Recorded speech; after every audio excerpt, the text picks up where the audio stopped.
Welcome to the Sharkpreneur podcast with Kevin Harrington and Seth Greene.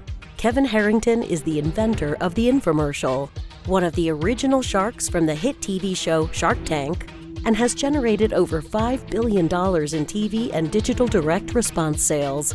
Seth Greene is the world's first trusted authority on cutting-edge direct response marketing, a best-selling author, and the only 3-time Marketer of the Year nominee. On the podcast, Kevin and Seth interview Sharkpreneurs who share straight talk on what it takes to explode your business. Why do so many businesses struggle while others seem to explode overnight? Do you wish you had the secret to this type of exponential growth? Now, I've scaled more than 20 businesses to over $100 million, and it's not just luck. In my new book with Mark Tim, Mentor to Millions, you'll learn the repeatable framework I use in all my business ventures for massive success. Order at kevinmentor.com and get over $1,000 in bonuses. Head to kevinmentor.com. Welcome to the podcast. This is your host, Seth Greene. Today, I've got the good fortune to be interviewing Aleksander Szlam. Mr. Szlam and his wife, Helena, took one of their companies from a one-employee business operating out of their garage, turned it into a publicly traded, profitable, debt-free global leader. Their first innovation, the auto dialer and inbound, outbound call processing systems, were used by schools to alert parents of children's absences and by utility companies. Mr. Szlam's name is associated with more than 50 U.S. and international patents and more than 100 pending applications.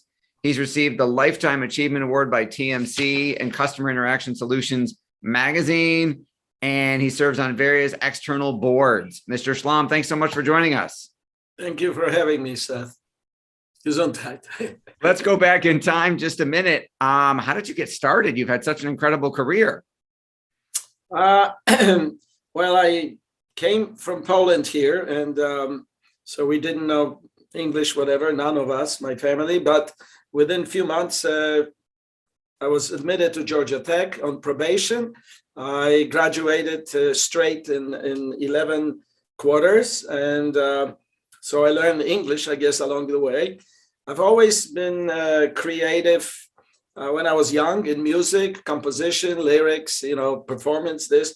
So somehow when I got into electronics and or Georgia Tech, a little bit of software, I guess the brain started expanding in a new direction, which is innovation, not music, but solutions. And having been educated and had few jobs in the field of electronics and software, I started thinking of building solutions. So it happened to be that an assistant professor at Georgia Tech, he, speaking to my cousin, who also was at Tech,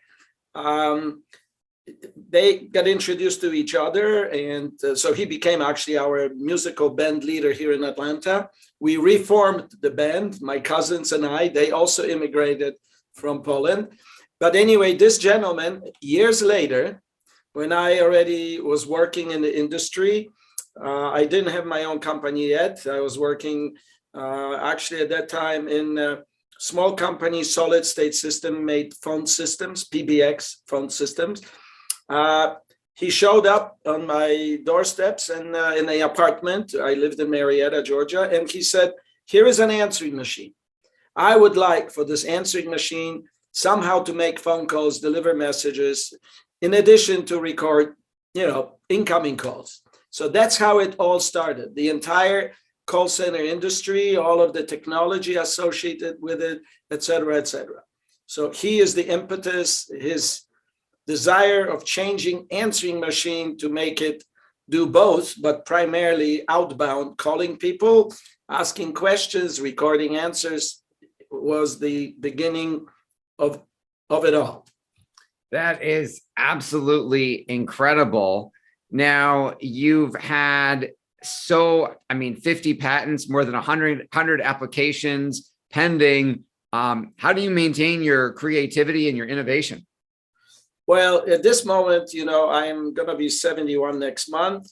I am no longer running companies, unlike some of you guys that have multiple startups and then, kind of serial entrepreneurs.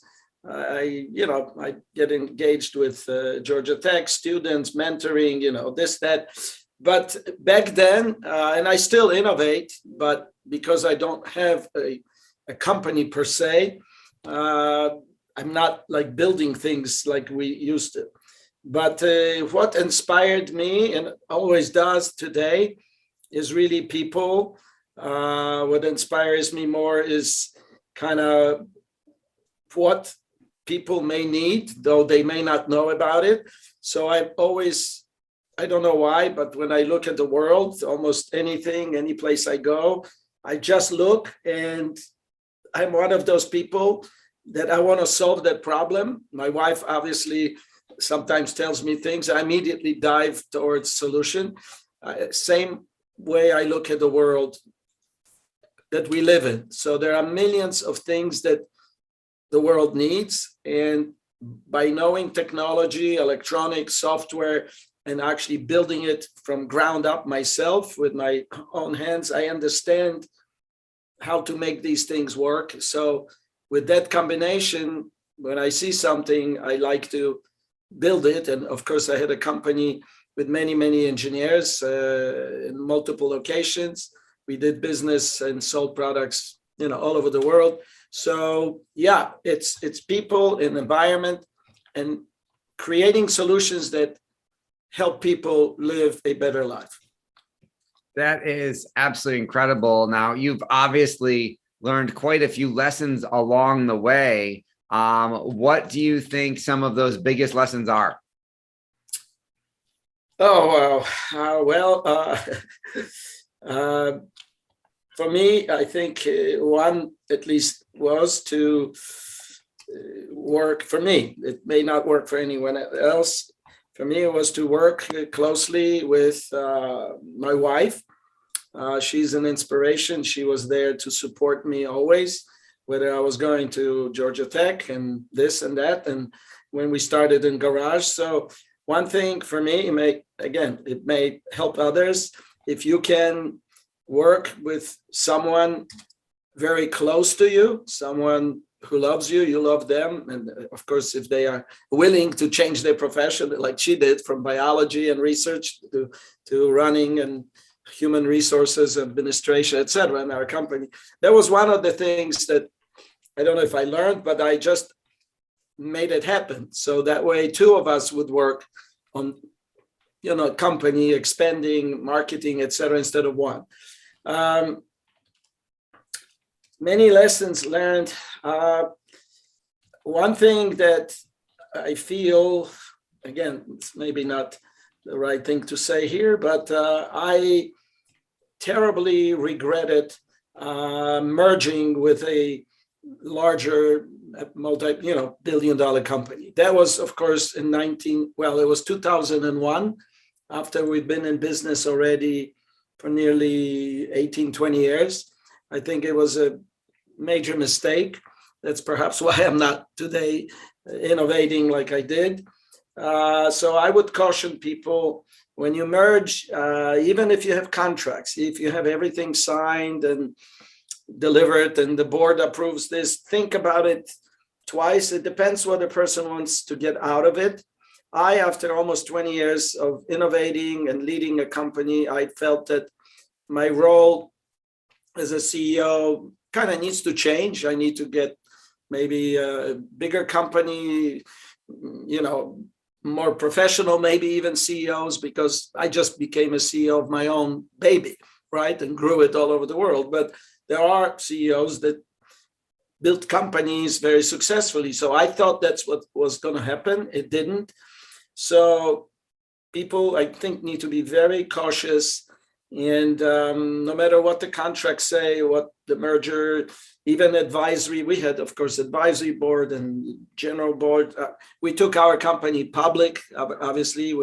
So we had very good people advising. And I say, the smartest people in the world, you got to go with your own guts and see where you want to be. I wanted to innovate.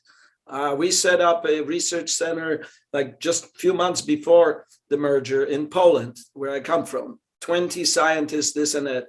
We had another one in Atlanta called Sharkpreneur, where a few engineers worked. I really, honestly, after running and being very successful in sales, marketing, and really we innovated, built just about all of the foundation that exists today in call centers and even mobile communication, like caller ID and how you're texting, whatever. A lot of this technology came from us.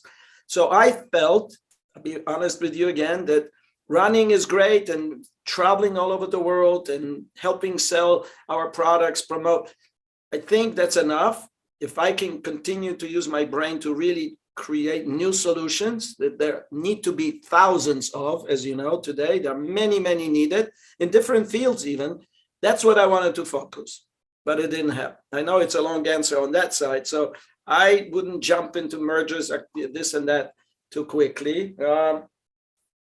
What I learned also is if you hire good people, and I know everybody will say that, but not because of the grades, because the school, like they graduated Ivy College, but people that you could read and know that they are good team players, they are sincere and committed. You know, I've given a chance. We learned that giving people like that opportunity, they actually thrived in our business. We also selected, and that's the last just couple, is we selected very early, at the very beginning, upfront, very good professional companies. So our accounting firm that we chose, attorneys, patent attorneys, et cetera, we did it when we were in infancies, and we provided to everyone in the company phantom stock.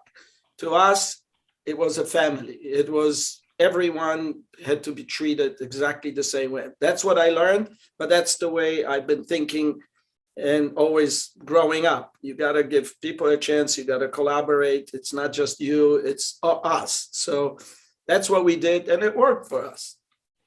Well, congratulations. I mean, look, you've literally changed the world, the way we communicate, the way we process information. What do you want to be remembered for?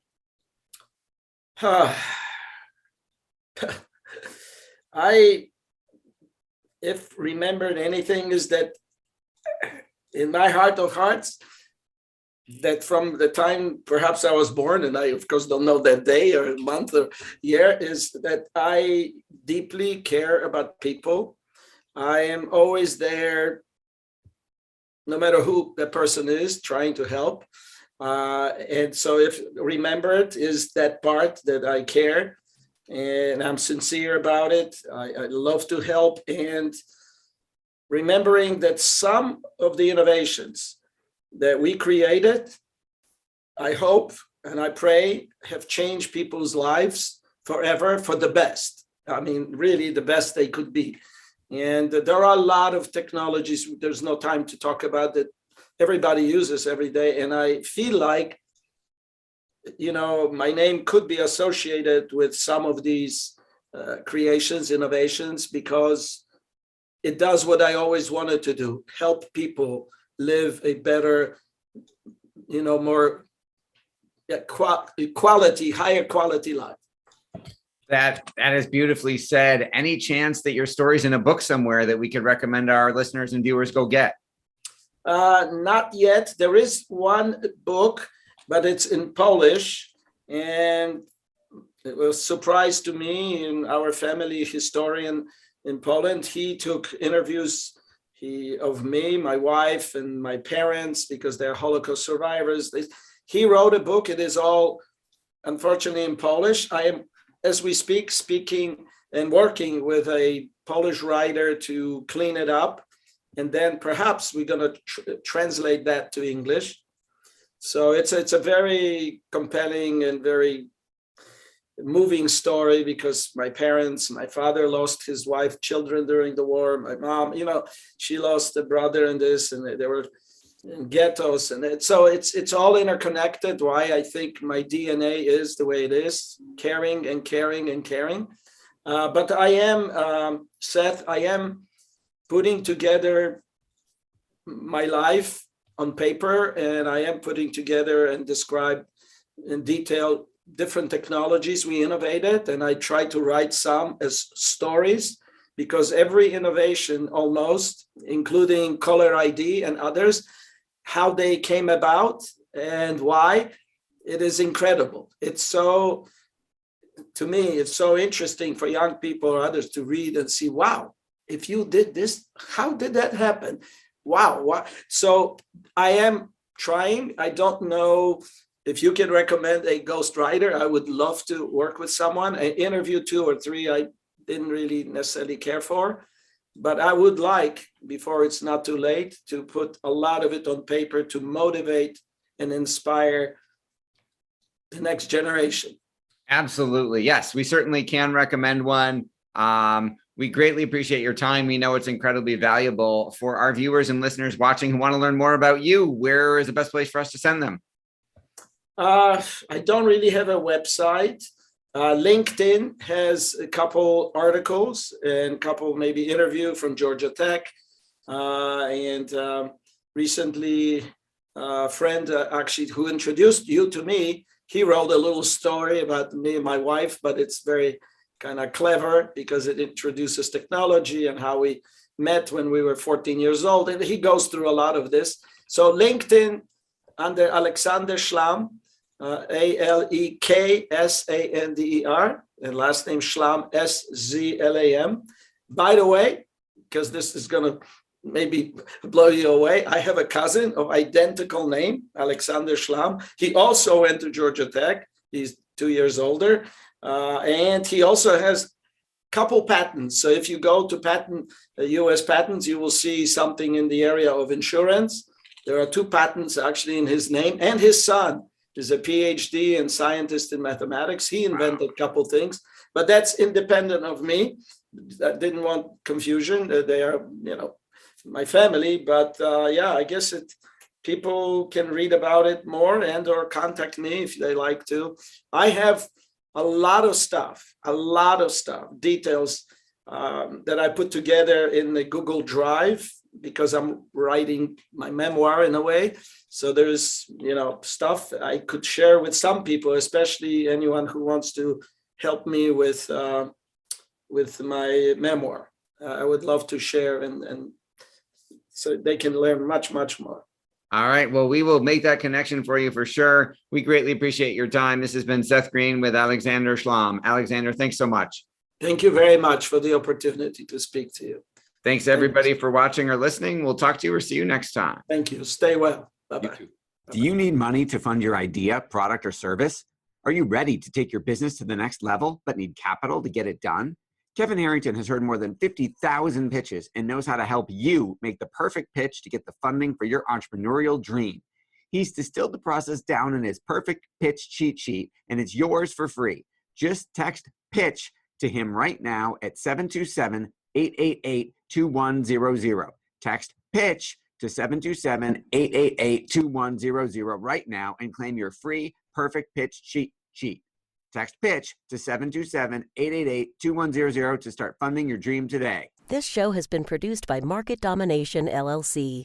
To discover how you can have your own show completely done for you and turn it into a real published book and become the authority in your marketplace, go to www.marketdominationllc.com/podcast offer.